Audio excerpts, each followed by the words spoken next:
परमाराध्य परम पिता युग प्रधान आचार्य श्री महासमन जी के चरणों में सत सत वंदन। हेम दीक्षादि शताब्दी वर्ष पर दीक्षित होने का गौरव अनुभूत करते हुए दीक्षा प्रदाता आचार्य महाप्रज्ञ को भी वंदन करता हूँ। और गुरुदेव, आप सदा फरमाते हैं कि जन्म लेना तो एक नियति है, सामान्य बात है, लेकिन जन्म लेने के बाद व्यक्ति ने अपने जीवन में क्या किया, यह बहुत महत्वपूर्ण बात होती है। लेकिन मैं गुरु की आसाधना नहीं करता, गुरु का वचन सत्य है। मैं ऐसा निवेदन करना चाहता हूं, मेरी जन्म की नियति भी अपना आप में महत्वपूर्ण है। आचार्य तुलसी का चतुर्मास 1983 का बालोतरा में हुआ और संयोग की बात मेरा जन्म भी बालोतरा में ही हुआ। और जन्म बालोतरा में होना खास बात नहीं था, खास बात यह हुई कि जन्म के बाद जितना दिन मैं गुरुदेव तुलसी बालोतरा में रहे, मैं भी कुटीर में रहा। जन्म लेते ही किसी शिष्य को गुरु की उपासना का लाभ मिले, इससे बड़ा सौभाग्य नहीं हो सकता। मुझे नहीं पता था कि मेरे नियति में दीक्षा लेना लिखा है, लेकिन आज जब मैं सोचता हूं कि मेरा जन्म ही आचार्य तुलसी के चरण में हुआ, तो मुझे ऐसा लगा कि मेरा जन्म ही इस दीक्षा की नियति के लिए ही हुआ होगा। जीवन के कुछ ऐसे पल है गुरुदेव, जिनको याद करने से हर क्षण आनंद की अनुभूति होती है। उसमें कुछ क्षण ऐसे हैं जिनका मैं उल्लेख करना चाहूंगा। आज का विशेष दिन है। सबसे प्रथम मैंने अपना जन्म बताया, उसके बाद मुझे याद है कि मैं जैन विश्व भारती में प्रज्ञालोक में मेरे संसार प्रेक्षी दादाजी शंकर लाल जी के साथ सेवारत था। आचार्य तुलसी ने स्वयं दादाजी को मुनि बालचंद स्वामी के साथ में अर्थवंदना के समय इंगित प्रदान किया कि शंकर जी और पूरा परिवार मेरी सेवा करे। और उन्होंने, गुरुदेव तुलसी ने लगभग आधा घंटा हमको सेवा कराई और एक ही बात की प्रेरणा दी, दीक्षा कौन लेगा। मेरी हिम्मत नहीं बनी कि मैं गुरुदेव तुलसी के सामने यह बोल सका कि मैं दीक्षा लूंगा। लेकिन मैं एक सत्य घटना जरूर बताऊंगा गुरुदेव। उस दिन मेरे से जो बड़ा भाई था, उसने गुरुदेव तुलसी के सामने कहा दीक्षा मैं लूंगा। मेरे दादाजी सेवा पूरी कर मेरे सामने आए और मुझे कहा, उसने इतनी हिम्मत दिखाई, तुमने क्यों नहीं दिखाई। मैंने एक बात कही उसी समय, हाथ खड़ा करने से कोई दीक्षा थोड़ी लेता है। और वही मुझे प्रेरणा मिली, वही मेरा संकल्प था कि अब मैं इस मौन समर्थन का भी मैं साक्ष्य मैं पूरा करके दिखाऊंगा। और उसी आशीर्वाद ने मुझे दीक्षा के लिए प्रेरित किया।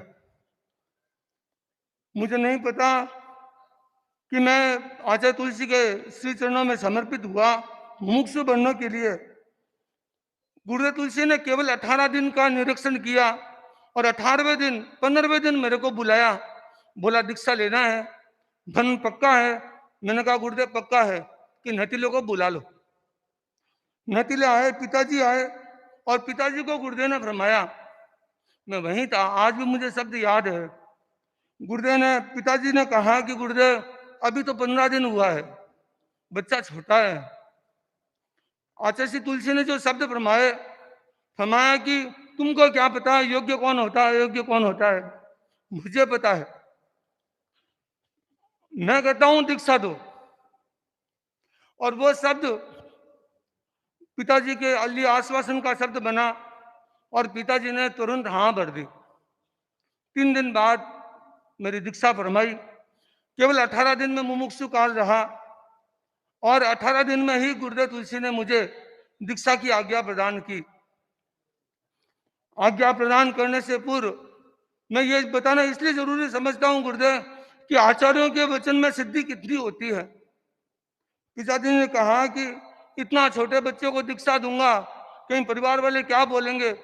आचार्य तुलसी ने एक शब्द कहा कि ध्यान रखना 5 साल बाद ये बच्चा तुम्हारे गांव में आएगा। और मुझे नहीं पता कि आचार्य श्री महाप्रज्ञ जी की अहिंसा यात्रा होगी और मैं 5 साल बाद जसोल में पहुंचा, उससे पहले नहीं पहुंचा। मैं कई बार याद करता हूं कि बहुत सारी नीतियां होती है, लेकिन नीति को कोई समय पर नहीं समझ पाता। इसी पंडाल में जब दीक्षा होने के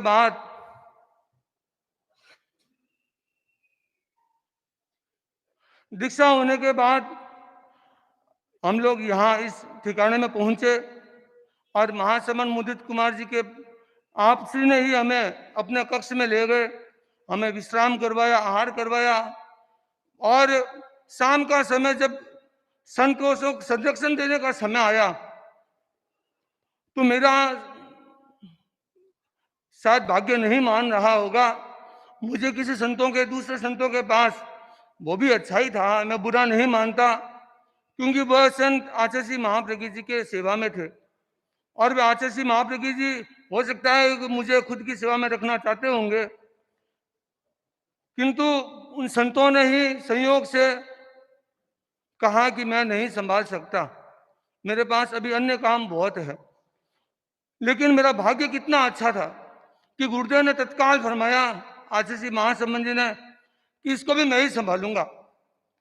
मुझे उस बात इतनी प्रसन्नता हुई कि आचार्य ने स्वयं ने मांग कर मुझे लिया। और जैसा कि विशुद्ध कुमार जी ने कहा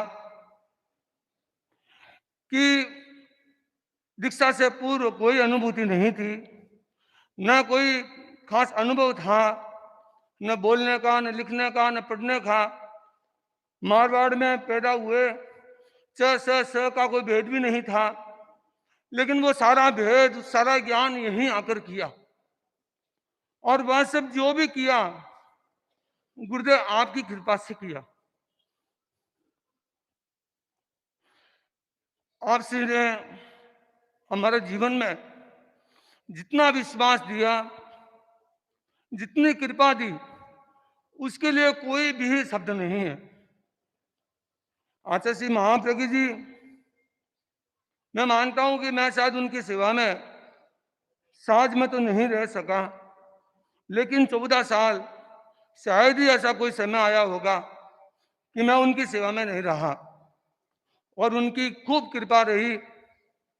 उनकी दीक्षा के पहले दिन से ही मैंने कभी भी मेरे जीवन में वजन नहीं उठाया। गुरुदेव ने मुझे कोई संयोग से विवाद हुआ और गुरुदेव ने मुझे बुला के फरमाया कि सारे संत चले जाएं, लेकिन तुम मेरा साधन नहीं छोड़ेगा। और 2010 तक मैंने गुरु के प्रण को, जो वचन को मैंने निभाया। 2010 तक मुझे साधन की सेवा प्राप्त हुई। व्यावच की गुरुदेव जैसी मेरी स्मृति है, आचार्य श्री महाप्रज्ञ जी देवलोक हुए उससे एक दिन पूर्व रात को मैं उपासना में था, दिनेश का सभी भी पास में थे। आचार्य जी ने फरमाया कि मेरे जीवन काल में सबसे ज्यादा व्यावच करने वाला मुनिकीर्ति है। गुरु के ऐसे वचन जिनको मैं जिंदगी में भूल नहीं सकता। और संस्मरण सुनाऊं तो बहुत कुछ होगा गुरुदेव, समय नहीं है, लेकिन इतना जरूर कहूंगा, इस जीवन में जो कुछ बने हैं, जो कुछ पाया है, जो कुछ देखा है, जो कुछ किया है, सब गुरु कृपा ने किया है। सारा कुछ गुरु ने ही किया है। मैं कई बार बोलता हूं, प्रिंटर में कोई भी कला नहीं होती। जो आदमी डिजाइन बनाता है, कंप्यूटर से ऑर्डर करता है प्रिंट, तो उससे प्रिंट निकालता है, प्रिंटर उसे प्रिंट निकालता है, लोग उसे देखकर खुश होते हैं। गुरुदेव, आज मैं भी यही निवेदन करना चाहता हूँ, हम लोगों में कोई कला नहीं है। जो आप लोगों आपका आशीर्वाद है, आप जो प्रिंट डालते हो वो यहाँ से निकलता है। जो कुछ हम करते हैं सब आप करते हो, हमारा केवल नाम होता है। कार्यकर्ता लोग बोलते हैं आप लोग इतना काम कैसे करते हो, संत बोलते हैं कि आप लोग बहुत काम करते हो, लेकिन मैं कहता हूं कि हम कुछ भी नहीं करते। स्वतः काम तो गुरु की पुण्याई होती है, गुरु की कृपा होती है, गुरु का खुद का अपना बलिदान होता है, उसी से काम होता है। हम तो केवल निमित्त है, और उस निमित्त का मैं सौभाग्यशाली इसलिए मानता हूं कि उस निमित्त में हमको भी जुड़ने का अवसर मिला। मैं इस अवसर पर गुरुदेव आपसे को क्या निवेदन करूं। आचार्य श्री महाप्रज्ञ जी ने हमें जब 1 साल पूरा हुआ दीक्षा का, तब फरमाया था कि तुम दोनों कीर्ति विश्रुत महासमण के बच्चे हो। मुझे नहीं पता किसी आचार्य ने किसी एक आचार्य को, या युवाचार्य थे उस समय, आप उस समय ये फरमाया हो कि कोई बच्चे हो। हमें तो सहज में ही एक गुरु ने अपना पिता दिया, और कभी ऐसा एहसास नहीं हुआ कि आपसे ने हमें पितावत व्यवहार नहीं किया हो। हम बच्चे थे, छोटे थे, लेकिन आपने सदा ही जो पितृत्व भाव होता है, जो पिता का भाव होता है, वो हमारे हाथ में रखा, हाथों पर, माथे पर रखा, और सदा ही हमें हर कार्य के लिए आगे बढ़ाया। कि हमने ये नहीं सोचा कि हम ये कार्य कर सकते या नहीं कर सकते, लेकिन गुरु ने जरूर ये सोचा कि इनको देना है, और जो आपने दिया वही किया, और कुछ भी नहीं किया। और मुझे वो भी क्षण याद है जब आपसे ने ये फरमाया था, जयपुर का समय था, मैं और विश्व अपने पास में बैठे थे, तो विश्व गुरुदेव ने ये फरमाया कि तुम दोनों जब मेरे पास होते हो तब मैं अपने आप को परिपूर्ण समझता हूं, मुझे और किसी की अपेक्षा नहीं रहती। मुझे ऐसे वचन है, ऐसे वचन तो मैं बहुत सुना सकता हूं, लेकिन वो शब्द मुझे आज भी कान में है।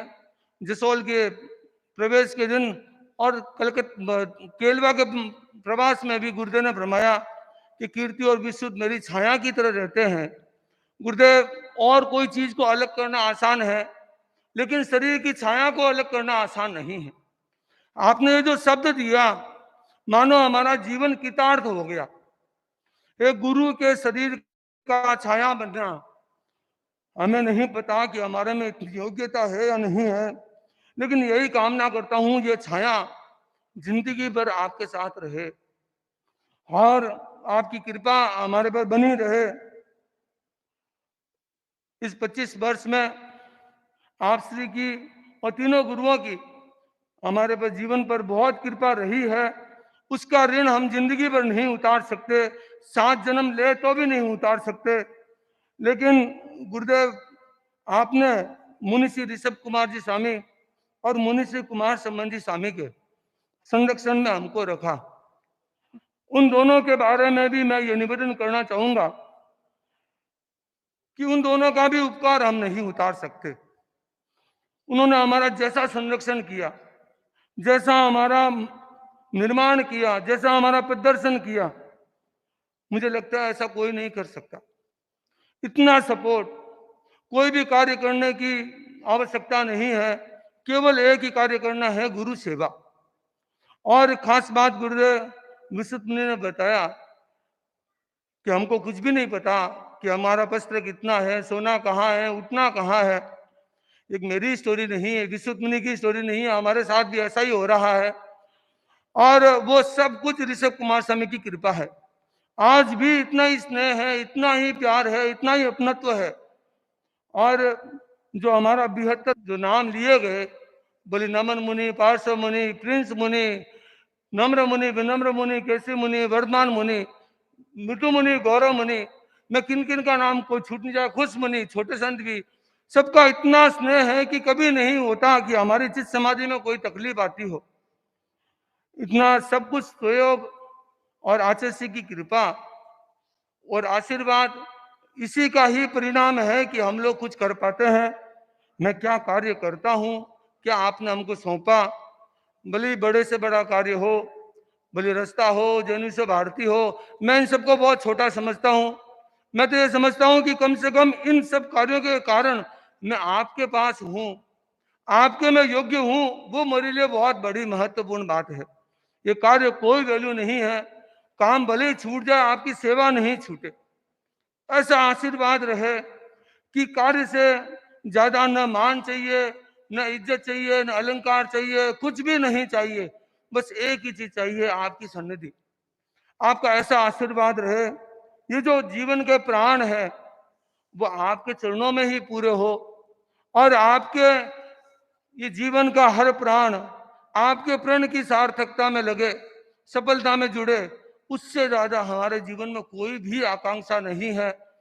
और गुरुदेव, मैं बोलने में बहुत कुछ बोल सकता हूँ, लेकिन मैं ऐसा सोचता हूँ ज्यादा बोलने से अच्छा है कि गुरु के आशीर्वाद को ग्रहण करना। और मैं यही चाहता हूँ कि आपका आशीर्वाद हमारे पर बना रहे। और इस समय में मैं ये भी निवेदन करना चाहूँगा, कुछ जीवन में ऐसे व्यक्ति आए जिनका मेरे जीवन के निर्माण में बहुत सहयोग रहा। एक साध्वी वसुमती जी, जिन्होंने आंशिक प्रेरणा दी, दीक्षा की। मुनि जय कुमार जी, जो मेरे संसार पक्षी मामा के भाई लगते हैं, और उनकी दीक्षा भी मेरी एक प्रेरणा का कारण बनी, उनकी सेवा भी मेरे प्रेरणा का कारण बनी। मुनि श्री मधुकर जी स्वामी, जिनके पास मैं मुमुक्षु काल में रहा, मुमुक्षु काल मेरा मधुकर स्वामी के पास बीता। और वही समय था जब हमने यहाँ से निवेदन किया कि हम गुरुदेव तुलसी के पास जाना चाहते हैं। आचार्य दीक्षा लेके यहाँ आए। मुनि दर्शन कुमार जी गुरुदेव तुलसी के दर्शन करने जा रहे थे, तो हमने गुरुदेव को निवेदन किया कि हम भी गुरुदेव तुलसी के पास जाना चाहते हैं, क्योंकि हमको नहीं पता था कि हम तो चाहते थे कि मधुकर जी के साथ रहें, आचार्य तुलसी के पास रहें। आचार्य ने एक बार तो आज्ञा भी प्रदान की, जाओ। फिर गुरुदेव ने हमको वापिस कैसे बच्चों को संभलाते हैं, हमको बुला के फरमाया, देखो हमने आपको दीक्षा दी है तो गुरुदेव तुलसी को हम ही भेंट करेंगे। मुझे गुरुदेव आपके उपहार में हम काम आएंगे, उससे और अच्छी चीज क्या हो सकती। और उससे गुरुदेव उसी समय आचार्य तुलसी महाप्रज्ञ जी ने फरमाया कि एक पत्र लिखो, और हमने संयुक्त पत्र लिखा, जिसमें उसी समय हमारा नाम विक्की पड़ा, और विशुद्ध कीर्ति के नाम से पत्र लिखा गया। और वह पत्र गुरुदेव तुलसी ने अपनी आत्मकथा में रखा। गुरुदेव तुलसी ने कहा कि बाल साधु ने कितना अच्छा पत्र लिखा, और वही पत्र आप श्री ने डूंगरगढ़ दीक्षा महोत्सव पर पूरे प्रवचन में सुनाया कि बाल साधु ने अपनी भावना व्यक्त की। और मधुकर स्वामी के संरक्षण में मुनि दिनेश कुमार जी स्वामी के पास मैं पढ़ा। मुझे दीक्षा से पहले मैं किसी को नहीं जानता था। एक दिनेश कुमार स्वामी थे, एक मधुकर स्वामी थे, एक जय कुमार जी स्वामी थे। एक कुमार संबंधी स्वामी के प्रति आकर्षण इसलिए था, वे छोटे थे और हम उनके पीछे भागते थे, गुरुदेव। और उसके बाद बहुत सारे संतों का योग मिला। सबसे ज्यादा मेरे संसार पक्षी दादो जी, मैं उनको आज जरूर याद करूंगा। उन्होंने मुझे सदा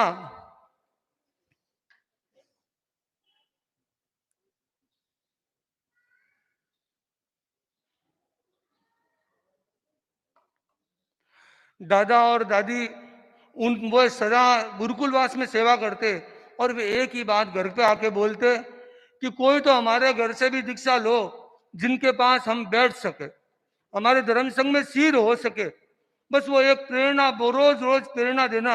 और मैंने जैसे ही दीक्षा के लिए आज्ञा प्रदान के लिए मैंने मांग रखी, दादाजी ने तत्काल हाँ भर दी। और वो दादाजी की प्रेरणा, पिताजी आज विद्यमान नहीं है, लेकिन पिताजी भी जो मेरी प्रति जो भावना कि संघ के में आपका विकास हो, गुरु की सेवा में रहे, वो मैं कभी जिंदगी में नहीं भूल सकता। और मेरे जीवन में मेरे संसार पक्षी सगी बहन नहीं थी, नहीं है गुरुदेव, लेकिन 2004 में मुमुक्षु मर्यादा संस्था में आई। आचार्य श्री नेमीचंद जी की बेटी मेरे दादाजी की पोती थी। आचार्य श्री महाप्रभु जी ने फरमाया, लो आज कीर्ति के भी बहन आ गई। आचार्य श्री महाप्रभु जी की खूब कृपा थी। और उसके बाद साध्वी मैत्री ऐसा जी ने भी दीक्षा ग्रहण की, 2 बहनें, इनका भी मुझे बहुत ही सहयोग प्राप्त होता है। भले ही मेरे से दीक्षा में वो छोटे हैं, लेकिन गुरु उपासना में, संघ भक्ति में उतने ही निपुण है, संगपति के प्रति उतने ही सजग है कि और साधना के प्रति भी उतने ही सजग है। ये मेरे लिए अपने आप में बहुत ही गर्व की बात है और मैं इस बात का गर्व करता हूँ कि मुझे आप श्री की सेवा का, उपासना का लाभ मिल रहा है और मैं यही कामना करता हूँ आप श्री की उपासना हमसे नहीं छूटे और मेरे जीवन के सारे प्राण, सारे श्वास आपकी सेवा में ही लगे और मैं जो कुछ करूं अपने लिए कुछ भी नहीं करूं, सब कुछ आपके लिए करूं। ओम।